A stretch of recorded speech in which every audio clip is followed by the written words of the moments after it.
Hello बच्चों, आप लोग फर्स्ट ईयर से सेकंड ईयर में आए हो। सेकंड ईयर में हम अकाउंट ग्रुप का जो सब्जेक्ट वही पढ़ाएंगे। आज शायद पहला दिन होगा, पहले टाइम नहीं मिला, उसके लिए माफ़ कीजिएगा। तो हम देखेंगे आज कॉस्ट अकाउंट। हमारे दो सब्जेक्ट हैं इसमें। कॉस्ट अकाउंट है, एक लागत लेखांकन बोला जाता है, और एक है अपना कॉरपोरेट अकाउंट, निगमी लेखांकन। ये दो सब्जेक्ट हैं हमारे जो अकाउंट ग्रुप में आते हैं, पहला दूसरा पेपर। तो आज हम सबसे पहले देखेंगे कॉस्ट अकाउंट, लागत लेखांकन। लागत लेखांकन के बारे में देखेंगे, उसका अर्थ देखेंगे और मीनिंग देखेंगे, उसका नेचर देखेंगे, जो नेचर क्या है उसका, लागत लेखांकन क्या चीज़ है। एरिया देखेंगे, स्कोप एरिया क्या है, और उसका इम्पोर्टेंस भी देखेंगे हम। तो सबसे पहले लिख लीजिए थोड़ा सा आप कॉपी पेन लेके, लागत लेखांकन क्या है या लागत लेखांकन किसे कहा जाता है। लागत लेखांकन क्या है? एक व्यापार या व्यवसाय की भाषा होती है जो मेन इम्पोर्टेंट है। लेखांकन को व्यवसाय की भाषा के रूप में जाना जाता है या कहते हैं लैंग्वेज ऑफ द बिजनेस, इसको बोलते हैं लैंग्वेज ऑफ द बिजनेस।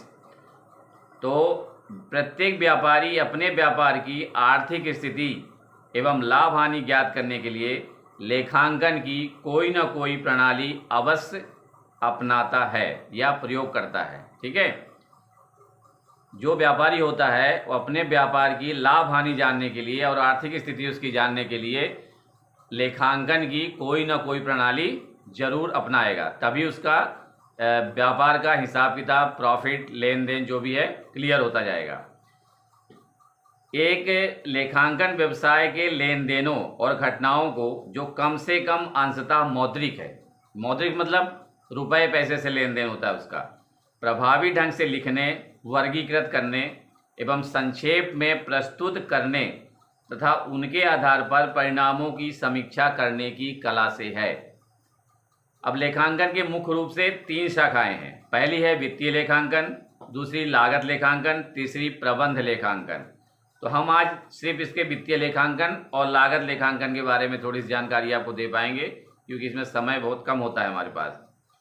वित्तीय लेखांकन यानी फाइनेंशियल अकाउंट। फाइनेंशियल अकाउंट के बारे में हम फर्स्ट ईयर में पढ़े हैं, शायद आपको याद भी होगा अभी। तो इसके बारे में थोड़ा देखिए। ये वित्तीय लेखांकन जो है ये लेखांकन की सबसे प्राचीन शाखा है। वित्तीय लेखांकन जो है तो किसकी शाखा है? ये लेखांकन की सबसे प्राचीन शाखा है। वित्तीय लेखांकन का उद्देश्य व्यवसाय के परिचालन परिणामों को बताना तथा बाह्य जगत के विभिन्न व्यक्तियों जैसे अंशधारियों, निवेशकों, लेनदारों आदि को सूचनाएं प्रदान करना है। वित्तीय लेखांकन के अंतर्गत क्या होता है? विभिन्न वित्तीय विवरण कौन कौन से बनाए थे? जैसे व्यापार लेखा, लाभ हानि लेखा और स्थिति विवरण तैयार किया जाता है। लाभ हानि खाता और स्थिति विवरण तैयार किया जाता है। वित्तीय लेखांकन के अंतर्गत वित्तीय व्यवहारों पर अधिक जोर दिया जाता है। वित्तीय लेखांकन की सीमाएं कौन कौन सी है? पहला है लागत नियंत्रण का अभाव, दूसरा है लागत संबंधी सूचनाओं का अभाव, लागत के तुलनात्मक ज्ञान का अभाव, प्रबंध के लिए सूचनाओं का अभाव। देखिए, हम थ्योरी में ज़्यादा टाइम खर्च नहीं करेंगे अपना, हम प्रैक्टिकल में जाएंगे। ये सारी चीज़ें आपको नोटबुक में, जो आपकी बुक्स होंगी कॉस्ट अकाउंट की मार्केट में मिलती हैं, उनसे लेके आप थ्योरी वगैरह का पढ़ने का थोड़ा सा कष्ट कीजिएगा। हम थोड़ा सवाल की ओर जल्दी अग्रसर होने की कोशिश कर रहे हैं। ठीक है, मैं शॉर्ट में थोड़ा थोड़ा सा बता देता हूँ, वो आप लोग नोट कर लीजिए। हमारा दूसरा पॉइंट है लागत लेखांकन, कॉस्ट अकाउंटिंग। वित्तीय लेखांकन की सीमाओं के कारण ही लागत लेखांकन का जन्म हुआ। वित्तीय लेखांकन में जो कमियां थी उनको दूर करने के लिए हमने क्या किया? लागत लेखांकन का प्रचार प्रसार शुरू किया, उसको, उस प्रणाली को अपनाया जिससे हमें सही, सुचारू रूप से, सही ढंग से व्यापार की आर्थिक स्थिति मिल सके। वित्तीय लेखांकन अपने आप में पूर्ण नहीं है। ठीक है, वित्तीय लेखांकन जो है अपने आप में पूरा नहीं है। लेखांकन प्रणाली को पूर्णता प्रदान करने के लिए लागत लेखांकन का प्रयोग प्रारंभ हुआ। वित्तीय लेखांकन प्रणाली को पूर्णता प्रदान करने के लिए, पूरी जानकारी के साथ, बिना कोई त्रुटि के कंप्लीट करने के लिए किसका प्रारंभ हुआ? लागत लेखांकन का प्रारंभ हमने किया। लागत लेखांकन द्वारा वस्तु के उत्पादन के प्रत्येक चरण पर लगने वाली लागत का विश्लेषण कर लागतों पर नियंत्रण तथा भविष्य में लागत को कम करने का प्रयास करता है। ठीक है, वैसे तो लागत लेखांकन का मतलब 3 तत्वों पर डिपेंड है। पहला है सामग्री, श्रम। कौन कौन सा? सामग्री, श्रम, और एक चीज क्या कौन सी है? ये आपको हम पहले बता चुके हैं। ये देख लीजिए, आप लिख लीजिए थोड़ा सा इसको। लागत लेखांकन के 3 तत्व होते हैं, लिखिए 3 तत्व हैं, सामग्री, श्रम, व्यय। ये 3 चीज हैं किसके? लागत लेखांकन के मेन तत्व जो हैं, सामग्री, श्रम, तत्व। ये 3 चीजों पर पूरा लागत लेखांकन आपका डिपेंड है। इसी की डिटेल इसमें सब में आपको लागत लेखांकन में मिलेगी। विकास कैसे हुआ वो लिख लीजिए। लागत लेखांकन का विकास थोड़ा सा लिख लेते हैं हम, कैसे हुआ है।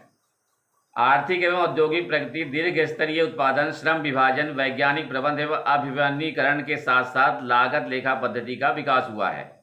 उत्पादन लागत को नियंत्रित करने के लिए तथा नियोजित उत्पादन करने के लिए लागत लेखे की आवश्यकता पड़ी। 1930 में, सन 1930 में विश्वव्यापी मंदी काल में औद्योगिक प्रतिस्पर्धा और अधिक बढ़ गई थी और लागत लेखे के महत्व में और अधिक वृद्धि हुई थी। ठीक है, ये आपको थ्योरी मिल जाएगी बुक में, वो आपको वहाँ पढ़ना है।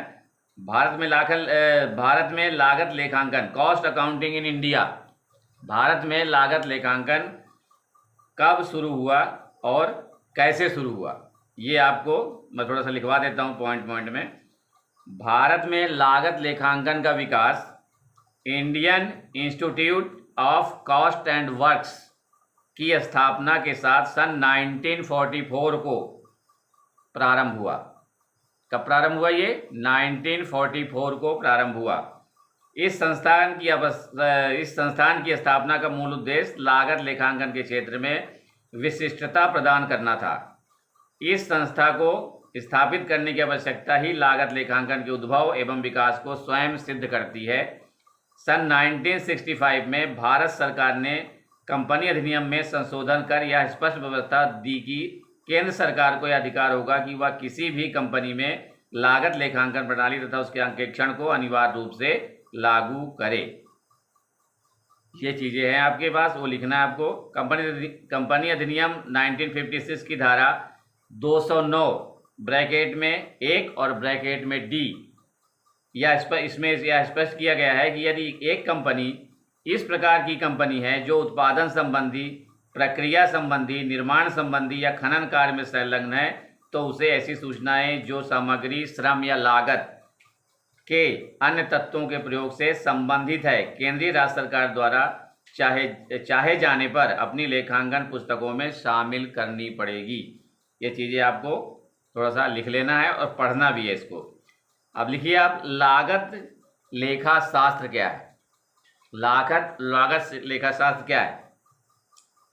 इसको हम इंग्लिश में बोलते हैं कॉस्ट अकाउंटेंसी।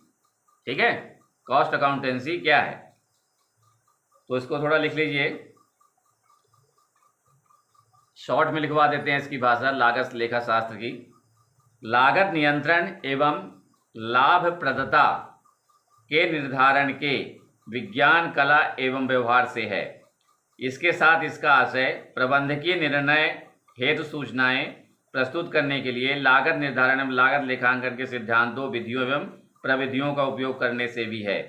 व्यवस्थित ज्ञान का एक अंग होने के कारण लागत लेखा शास्त्र अपने कुछ सिद्धांत बनाया है, जिसमें लागत लेखा शास्त्र को भी विज्ञान के वर्ग में रखा जाता है। पहला है इसका, लिख लीजिए, लागत लेखा शास्त्र ये कितने चीज़ों में डिपेंड है? 5 चीज़ों पर। पहला है लागत लेखांकन, लागत निर्धारण, लागत नियंत्रण, बजट नियंत्रण और लागत अंकेक्षण। ये 5 चीज़ों पर ये डिपेंड किया गया है। लागत नियंत्रण क्या होता है? जनरली हम समझते हैं लागत नियंत्रण क्या है।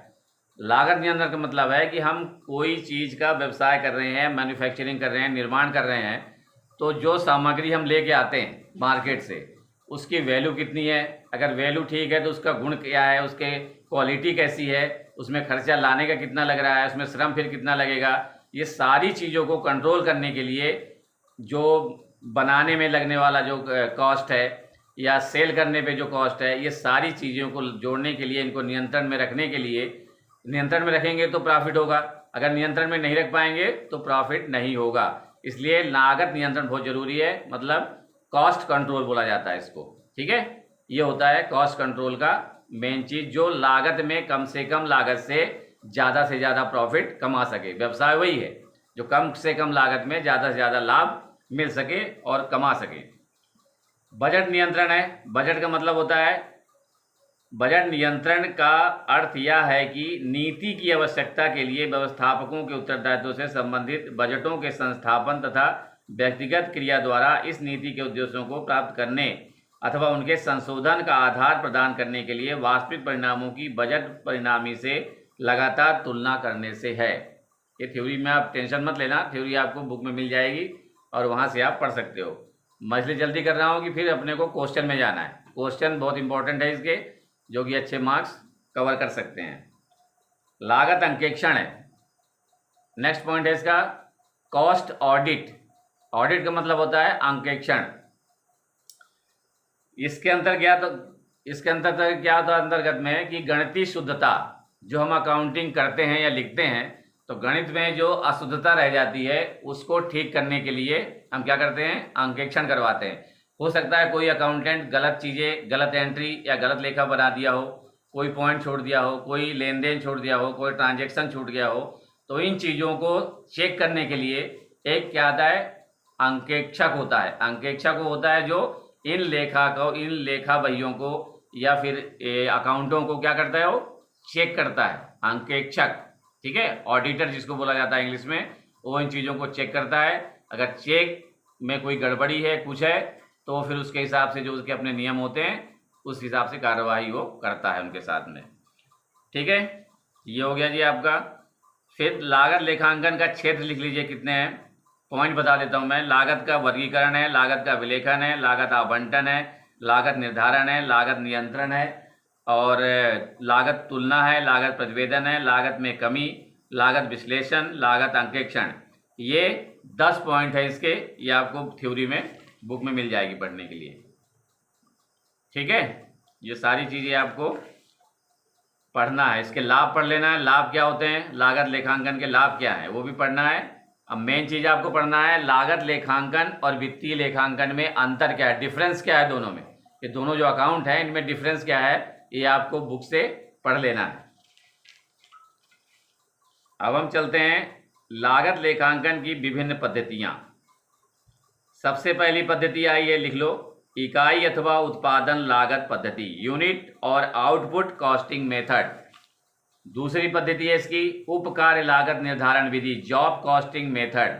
तीसरी है समूह लागत विधि, मतलब बैच कॉस्टिंग मेथड। चौथी है ठेका लागत निर्धारण विधि, कॉन्ट्रैक्ट कॉस्टिंग मेथड।